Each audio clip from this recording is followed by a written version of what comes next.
Teacher അമ്മയുടെ ഇന്നത്തെ എപ്പിസോഡിലേക്ക് എല്ലാവർക്കും സ്വാഗതം. വീഡിയോ ആദ്യമായി കാണുന്നവരാണെങ്കിൽ സപ്പോർട്ട് ചെയ്ത് സബ്സ്ക്രൈബ് ചെയ്ത് ലൈക്ക് ചെയ്യാൻ മറക്കല്ലേ. സന്തോഷത്തോടെ ലിവിംഗ് റൂമിൽ വന്നിരുന്ന് ഐസ്ക്രീം കഴിച്ചുകൊണ്ടിരിക്കുകയാണ് കല്ലുവും കാവയും ഋതുവുമെല്ലാം. അവരുടെ പുറകെ തന്നെ വീണയും രാധയും വിഷ്ണുവും വല്യമാമയുമെല്ലാം അങ്ങോട്ടെത്തുന്നുണ്ട്. എടാ ഋതു, കൊള്ളാവോടെ ഐസ്ക്രീം എന്ന് വീണ ചോദിക്കുമ്പോൾ സൂപ്പർ എന്ന് ഋതുവും. ടീച്ചറമ്മയും അപ്പോഴേക്കും ഒരു ബൗളിൽ ഫ്രൂട്ട്സുമായി അങ്ങോട്ടെത്തി എല്ലാവർക്കും കൊടുക്കുന്നുണ്ട്. അമ്മ എല്ലാവരോടുമായി പറയുന്നുണ്ട്, ഇന്ന് കോടതിയിൽ കിട്ടിയ വിധി നമ്മുടെ വിജയമാണ്. ആ വിജയത്തിന് മധുരത്തിൽ നിന്നുള്ള മധുരം. പണ്ടെല്ലാരും ചേർന്ന് ഇവിടെ ഉണ്ടായിരുന്ന കാലം ഓർമ്മയുണ്ടോ?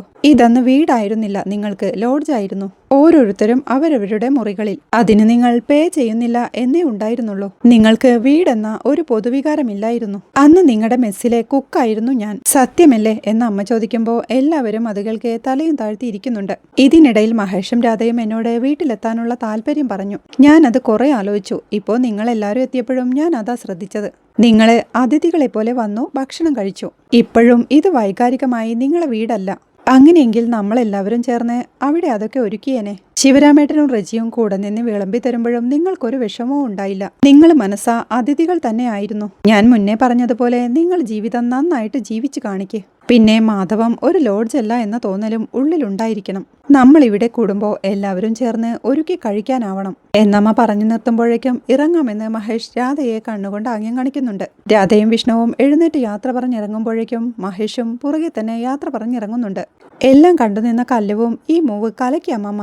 അവരിനിയും ഒന്ന് പരുവപ്പെടാനുണ്ടെന്ന് പറയുമ്പോൾ ഇപ്പൊ തന്നെ അവരൊരു പരുവമായി ഇന്ന് കാവ്യയും. ആണോ എന്ന് ചോദിച്ച് ടീച്ചറമ്മയും എല്ലാവരെയും ചേർത്ത് പിടിച്ച് ഉമ്മ കൊടുക്കുമ്പോഴേക്കും അവരും സന്തോഷത്തോടെ എല്ലാവരോടും യാത്ര പറഞ്ഞിറങ്ങുന്നുണ്ട്. അവർ പോയി കഴിയുമ്പോഴേക്കും വലിയ മാമയും പറയുന്നുണ്ട്, ഇങ്ങനെയാ തലോടി തല്ലുന്നത്, അവർക്ക് കാര്യം മനസ്സിലായെന്ന്. ഇനി നമുക്ക് കഴിക്കാമെന്ന് വീണ ചോദിക്കുമ്പോൾ അവരാരും ശിവരാമേട്ടൻ ഇരിക്കുന്നു എന്ന് പോലും ചോദിച്ചില്ല എന്ന് ടീച്ചറമ്മ പറയുമ്പോൾ അപ്പച്ചനോട് പറഞ്ഞു വിളമ്പിച്ച് അവർ കഴിക്കുകയും ചെയ്തെന്ന് റജിയും പറയുന്നുണ്ട്. ഏയ്, അതിലൊന്നും എനിക്കൊരു പ്രശ്നവുമില്ലെന്ന് വല്യമ്മ പറയുമ്പോൾ മര്യാദകൾ ഇനിയും അവര് പഠിക്കാനുണ്ട്, എല്ലാം പഠിച്ചിട്ട് വരട്ടെ. വാ ഏട്ടാ, നമുക്ക് കഴിക്കാമെന്ന് പറഞ്ഞ് എല്ലാവരെയും വിളിച്ചോണ്ട് ടീച്ചറമ്മ അകത്തോട്ട് പോകുന്നുണ്ട്. പിന്നീട് ടീച്ചറമ്മയ്ക്ക് ലച്ചുവിന്റെ കോൾ വരുന്നുണ്ട്. ടീച്ചറമ്മ ആ കോൾ അറ്റൻഡ് ചെയ്തോണ്ട്, ലച്ചു, ഞങ്ങളുടെ കനിക്കുട്ടി എവിടെ എന്ന് ചോദിക്കുമ്പോൾ, മൂടുമാറാൻ ഇവിടെ വന്നിട്ടെ നിങ്ങളെ ആരെയും കാണാത്തതിന്റെ വിഷമം. ആകെ ഡെസ്പ്. ഞാനേ ഇപ്പോൾ ഒരു യൂറോപ്യൻ ട്രിപ്പിന് പറഞ്ഞു വിട്ടു, ഒന്ന് ചുറ്റിക്കറങ്ങിയിട്ട് വരട്ടെ, അപ്പോൾ ഓക്കെ ആവുമെന്ന് ലച്ചുവും. ചേടാ, ഇതൊക്കെ ഞങ്ങൾ അറിയണ്ടേ എന്ന് ടീച്ചറമ്മ ചോദിക്കുമ്പോൾ, അതിനല്ലേ അങ്ങോട്ട് വിളിച്ചത്. അല്ല, അവിടെ എന്താ വിശേഷമെന്ന് ലച്ചു ചോദിക്കുന്നുണ്ട്. ഞാൻ അടിച്ചിറക്കിയ മക്കൾക്കുള്ള അത്താഴമായിരുന്നു ഇന്ന് എന്ന് സരസ് പറയുമ്പോൾ, അന്ത്യത്താഴം വല്ലതുമാണോടി, വല്ല പാഷാണവും കലക്കി കൊടുത്തോ എന്ന് ലച്ചുവും. ശേ പോടി, ഇന്നായിരുന്നു നമ്മുടെ കേസിന്റെ വിധി പ്രസ്താവം എന്ന് സരസ് പറയുമ്പോൾ, ആണോ, എന്തായി, അവനെ തൂക്കിലിടുമെന്ന് ലച്ചുവും ചോദിക്കുന്നുണ്ട്.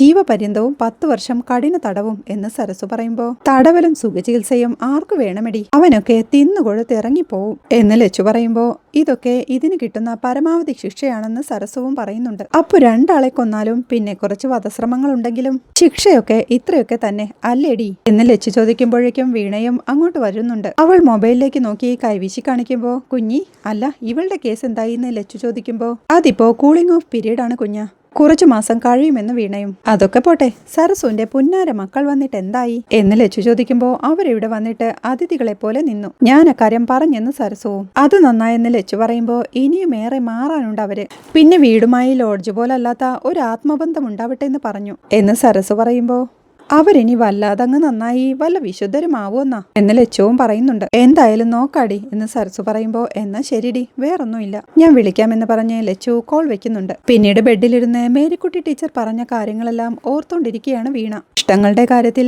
അച്ചായന്റെ അതേ ഉൾവലിയിൽ ജോണിനും അതേപോലെയുണ്ട്. പണ്ട് അങ്ങനൊരു ഇഷ്ടം ജോണിന് വീണയോടുണ്ടായിരുന്നു എന്ന് മേരിക്കുട്ടി ടീച്ചർ പറഞ്ഞതോർക്കെ ജോണിന്റെ ഡയറിയിൽ ജോൺ സൂക്ഷിച്ചു വെച്ച ആ ഫോട്ടോസും എഴുത്തുമെല്ലാം വീണയുടെ ഓർമ്മയിലേക്ക് എത്തുന്നുണ്ട്. അവളന്ന് മൊബൈലിൽ താൻ എടുത്ത ഫോട്ടോ നോക്കിക്കൊണ്ട് ജോൺ ഡയറിയിൽ എഴുതിയ വാക്കുകൾ ഓർത്തെടുക്കുന്നുണ്ട്. ഈ ദീർഘയാത്രയിൽ ചിലരൊപ്പം ഉണ്ടാവുമെന്ന് ചില ഘട്ടങ്ങളിൽ നമുക്ക് തോന്നും. അങ്ങനെ എന്നെ കൊണ്ട് തോന്നിച്ചൊരു ചിത്രമാണിത്. ചില ഭാഗ്യങ്ങളെ ഒപ്പം ചേർത്തുള്ള ദീർഘയാത്രയാവട്ടെ, ശുഭയാത്ര എന്നതോർത്ത് ചിരിയോടെ ജോണെന്ന് തന്നോട് ഇഷ്ടം തുറന്നു പറഞ്ഞതും സന്തോഷത്തോടെ ജോണിന്റെ വീട്ടിൽ ക്രിസ്മസ് ആഘോഷിച്ചതും ആ ക്രിസ്മസ് രാത്രിയിൽ ടൗണിലൂടെ രാത്രി കറങ്ങാൻ ഇറങ്ങിയതുമെല്ലാം ഓർക്കെ അവൾക്കും ടെൻഷൻ ആവുന്നുണ്ട്. പിന്നീട് വീണയും ജോണും പുറത്തൊരിടത്ത് വെച്ച് മീറ്റ് ചെയ്യുന്നതാണ് കാണിക്കുന്നത്. മേരിക്കുട്ടി ടീച്ചർ അധികം ആരോടും പറയാത്ത ടീച്ചറുടെ കഥ സത്യത്തിൽ എന്നെ കീഴ്മേൽ ഉലച്ചു കളഞ്ഞു. ഞാൻ അത്രമേൽ അടുത്തറിയാവുന്ന ടീച്ചർക്ക് ഒട്ടും പ്രതീക്ഷിക്കാത്തൊരു കഥ. അന്നത് ടീച്ചർ പറഞ്ഞത് നമ്മെ കരുതുന്ന മനുഷ്യരെ തിരിച്ചറിയണമെന്ന് എന്നെ ബോധ്യപ്പെടുത്താനാന്ന് എനിക്കറിയാം.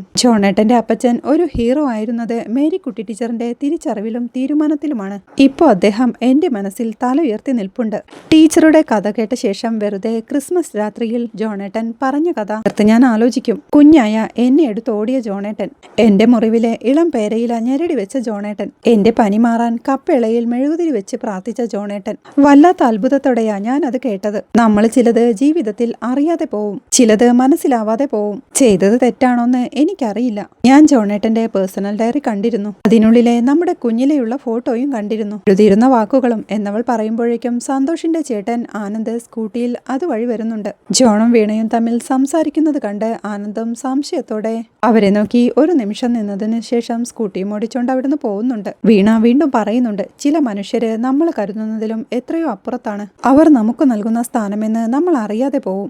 ചിലത് വൈകി അറിയുമ്പോഴും ഉത്തരമൊന്നുമില്ലാത്ത ഒരു ശൂന്യതയിലെത്തും. അങ്ങനൊരു ശൂന്യതയിലാ ജോണേട്ട ഞാൻ എന്ന് ടെൻഷനോടെ അവൾ പറയുമ്പോൾ മറ്റാരെക്കാളും നന്നായി എനിക്ക് വീണയെ മനസ്സിലാവും. അത് വിടൂ, വെറുതെ ടെൻഷൻ ആവണ്ട, നമ്മളും അതിനപ്പുറം വേരോടാൻ പാകപ്പെട്ടിട്ടുണ്ടാവും എന്ന് ജോൺ അവളെ ആശ്വസിപ്പിക്കുമ്പോൾ എനിക്കും പിടിതരാത്ത ഒരു ഉത്തരത്തെയാ ഞാനും തേടുന്നത്. അറിയില്ല, ഒരു വ്യക്തത കിട്ടുന്നില്ല. ജോണേട്ടൻ എനിക്ക് സമയം തരണം എന്നവൾ ടെൻഷനോടെ പറയുമ്പോൾ വീണ വെറുതെ ഓരോന്ന് ആലോചിച്ച് അങ്കലാപ്പിലാവണ്ട. PSC ടെസ്റ്റുകൾക്കുള്ള പ്രിപ്പറേഷൻ നടക്കട്ടെ, ശാന്തമായിരിക്കൂ എന്ന് ജോണും അവളെ ആശ്വസിപ്പിക്കാനായി പറയുന്നുണ്ട്. നമ്മൾ ശാന്തതയുള്ളവരും സ്വസ്ഥരുമായിരിക്കാൻ ആഗ്രഹമുള്ളത് ആരൊക്കെയാണെന്ന് എനിക്കറിയാം ജോണേട്ടാ എന്ന് വീണ പറയുന്നത് കേൾക്ക് ജോണും ഒരു നിമിഷം അവളുടെ കണ്ണുകളിലേക്ക് തന്നെ നോക്കി നിൽപ്പുണ്ട്. അവളും പെട്ടെന്ന് തന്നെ ശരിയെന്ന് പറഞ്ഞ് ജോണിനോട് യാത്ര പറഞ്ഞു പോകുന്നുണ്ട്. പിന്നീട് സന്തോഷിന്റെ വീട്ടിലെ ഡൈനിങ് ടേബിളിലിരുന്ന് പോറ്റി ഒരു കവിത ചൊല്ലിക്കൊണ്ടിരിക്കുക. അപ്പുറത്തു തന്നെ മാറി എല്ലാം കേട്ടോണ്ട് മണിയും നടേശനും ഇരിപ്പുണ്ട്. ഇതിലെ വരുന്ന സന്തോഷം പോറ്റിയുടെ കവിത കേട്ട് ഒരു നിമിഷം ദേഷ്യത്തോടെ അദ്ദേഹത്തെ നോക്കി നിന്ന് അടുക്കളയിൽ പോയി ഒരു പ്ലേറ്റ് എടുത്തോണ്ട് വന്ന് പോറ്റിയുടെ തല ഉന്നം വെച്ച് നോക്കിക്കൊണ്ട് തലക്കിട്ട് ആഞ്ഞടിക്കുന്നുണ്ട്. അവൻ പൊതിരെ അടി തുടരുമ്പോഴേക്കും പോറ്റിയും എഴുന്നേറ്റ് അവനെ തടുക്കാനായി ശ്രമിക്കുമ്പോഴാണ് അത് കണ്ടോണ്ടിരുന്ന മണിയും നടേശനും ഓടിച്ചെന്ന് സന്തോഷിനെ പിടിച്ചു മാറ്റുന്നത്. അവരുടെ ബഹളം കേട്ട് ആനന്ദും റാണിയും മുകളിൽ നിറങ്ങി വന്ന് നോക്കുന്നുണ്ട്. മണിയും ടെൻഷനോടെ നൊന്തോ അണ്ണ എന്ന് പോറ്റിയോടായി ചോദിക്കുമ്പോൾ തലയിൽ പ്ലേറ്റ് കൊണ്ടടിച്ചാ പിന്നെ നോവത്തി എന്ന് പോറ്റി കരച്ചിലോടെ ചോദിക്കുമ്പോൾ അങ്ങേർക്കൊന്നിന്റെ കുറവുണ്ടായിരുന്നു. ഇപ്പോൾ സന്തോഷിച്ചത് നന്നായിന്ന് റാണി ആനന്ദിനോട് രഹസ്യമായി പറയുന്നുണ്ട്. കണ്ണീന്നൊക്കെ പൊന്നിച്ച പറക്കുക എന്ന് പറഞ്ഞ് പോറ്റി കരയുമ്പോഴേക്കും റാണിയും ആനന്ദും കൂടി അങ്ങോട്ട് ഇറങ്ങി ചെല്ലുന്നുണ്ട്. അപ്പോഴും സന്തോഷിനെ പിടിച്ചു വെച്ചോണ്ടിരിക്കുകയാണ് നടേശൻ. ടീച്ചറും മോളും കൂടി എന്തോ കടുങ്കൈ ചെയ്യാ, അതാ എന്റെ കുഞ്ഞൂട്ടൻ ഇങ്ങനെ എന്ന് മണി ദേഷ്യത്തോടെ പറയുമ്പോൾ ഇനി ഇങ്ങനെ പറഞ്ഞുകൊണ്ടിരുന്നാൽ ശരിയാവില്ല, ഡോക്ടറെ കാണിച്ചേ പറ്റൂ എന്ന് ആനന്ദും പറയുന്നുണ്ട്. അതെ, അല്ലാതെ നൂല് കെട്ടിയ അസുഖം മാറത്തില്ല എന്ന് നടേശൻ കൂടി പറയുമ്പോൾ നാട്ടുകാരെ മൊത്തം അറിയിക്കണമെങ്കിൽ ആയിക്കോ, പിന്നെ എല്ലാം നിങ്ങളുടെ ഇഷ്ടമെന്ന് മണിയും ദേഷ്യത്തോടെ പറയുന്നുണ്ട്. സന്തോഷ് അപ്പോഴും ദേഷ്യത്തോടെ പോറ്റിയെ തന്നെ നോക്കിക്കൊണ്ട് നിൽക്കുക. ആനന്ദം അപ്പോൾ അവരോടായി പറയുന്നുണ്ട്, ഇന്ന് ഞാൻ സിറ്റിയിൽ വെച്ച് ജോണിനെയും വീണയെയും കണ്ടു. അതുകൾക്ക് അമ്പരപ്പോടെ എണീറ്റോണ്ട് രണ്ടിനെ മാത്രമേ കണ്ടുള്ളൂ എന്ന് പോറ്റിയും ചോദിക്കുന്നുണ്ട്. രണ്ടാളും മാത്രമേ ഉള്ളൂ, പക്ഷേ എന്നെ കണ്ടില്ല എന്ന് ആനന്ദ് പറയുമ്പോൾ നടേശ കഥകൾ കേട്ടല്ലോ, നഷ്ടം നമുക്കാ. ഇപ്പോ ഇവന്റെ ജീവിതമോ ഇങ്ങനെയായി. എന്തായാലും അവരുടെ വീട്ടിൽ പോയി പറഞ്ഞിട്ടൊന്നും ഒരു കാര്യവുമില്ല, വേറെ വഴിയുണ്ട്, കാണിച്ചു കൊടുക്കാം എന്ന് മനസ്സിൽ തീരുമാനിച്ചുറപ്പിച്ചുകൊണ്ട് പോറ്റിയും അവിടുന്ന് പോകുന്നുണ്ട്. പിന്നീട് അവിടെ രേണുവിന്റെ വീട്ടിൽ മുറ്റമടിച്ചോണ്ടിരിക്കുകയാണ് മഹേഷ്. കൂടെ തന്നെ ഋതുവുമുണ്ട്. അവൻ അച്ഛനോടായി പറയുന്നുണ്ട്, അച്ഛാ, വീടിനകമെല്ലാം ക്ലീൻ ചെയ്യുന്ന വാക്യൂം ക്ലീനർ പോലെ മുറ്റമടിക്കുന്ന യന്ത്രമുണ്ടായിരുന്നെങ്കിൽ അടിപൊളിയായേനെ അല്ലേ എന്ന്. പക്ഷേ അത് കറണ്ടിലാണെങ്കിൽ ഇവിടെ നടക്കൂല. മോട്ടറുണ്ടായിട്ട് എന്നെ കൊണ്ട് വെള്ളം കോരിക്കുന്നത് കണ്ടിട്ടില്ലേടാ, അതുതന്നെ എന്ന് മഹേഷ് പറയുന്ന കേട്ട് അപ്പോ സോളാർ നോക്കാമല്ലേ അച്ഛാ എന്ന് ഋതു ചോദിക്കുമ്പോൾ അത് നല്ല പരിപാടിയാന്ന് മഹേഷും. അങ്ങനൊന്ന് ഞാൻ വലുതാവുമ്പോൾ ഉണ്ടാക്കാമെന്ന് ഋതു പറയുമ്പോൾ എടാ, എനിക്കത് ഇപ്പോഴല്ലേ വേണ്ടത്, നീ വലുതായിട്ടുണ്ടാക്കിയിട്ട് എന്തു കാര്യം എന്ന് മഹേഷ് ചോദിക്കുമ്പോഴാണ് തന്റെ കാലം കുടയുമായി അങ്ങോട്ട് നടന്നു വരുന്ന പോറ്റിയെ ഋതു കാണുന്നത്. അവൻ പെട്ടെന്ന് തന്നെ അച്ഛനോടായി, അച്ഛാ ചൂല് മാറ്റ്, വീണ അപ്പായുടെ വീട്ടിലെ അപ്പൂപ്പൻ വരുന്നു എന്ന് പറയുമ്പോഴേക്കും മഹേഷ് പെട്ടെന്ന് തന്നെ ചൂല് ആ തൊടിയിലേക്ക് വലിച്ചെറിഞ്ഞ് ഇടങ്കോല്, ഇയാളെന്തിനാ ഇങ്ങോട്ട് വരുന്നേ എന്ന് മനസ്സിൽ പറഞ്ഞുകൊണ്ട് അവിടെ നിന്ന് എക്സസൈസ് ചെയ്യാൻ തുടങ്ങുമ്പോഴേക്കും ഋതുവും മഹേഷിന്റെ കൂടെ കൂടുന്നുണ്ട്. അങ്ങോട്ടെത്തുന്ന പോറ്റിയും മഹേഷിനോടായി പറയുന്നുണ്ട്, ഈ കസർത്തിനേക്കാളും നല്ലത് കുറ്റിച്ചൂലുകൊണ്ട് മുറ്റമടിക്കുന്നത് തന്നെയാണെന്ന് അല്ലേ കുഞ്ഞേ എന്ന് ഋതുവിനോടായി ചോദിക്കുമ്പോൾ കണ്ടായിരുന്നോ എന്ന് മഹേഷൻ ചോദിക്കുന്നുണ്ട്. എനിക്കേ ദൂരക്കാഴ്ച വളരെ കൂടുതലാ എന്ന് പോറ്റി പറയുമ്പോൾ ഓഹോ, അത്രയ്ക്ക് വേണോ മാമ എന്ന് മഹേഷ് ചോദിക്കുമ്പോൾ പോറ്റി വീടിനകത്തേക്ക് നോക്കിക്കൊണ്ട് എവിടെ മഹേഷ് നിന്റെ സംബന്ധക്കാര് എന്ന് ചോദിക്കുന്നുണ്ട്. ഇവിടെ തന്നെ ഉണ്ടെന്ന് പറഞ്ഞ് മാമ, ഭാർഗവ മാമ എന്ന് മഹേഷ് ഉറക്കെ വിളിച്ചോണ്ട് എടാ പോയി അപ്പൂപ്പനെ വിളിച്ചോണ്ട് വന്നും പറഞ്ഞ് ഋതുവിനെ പറഞ്ഞു വിടുന്നുണ്ട്.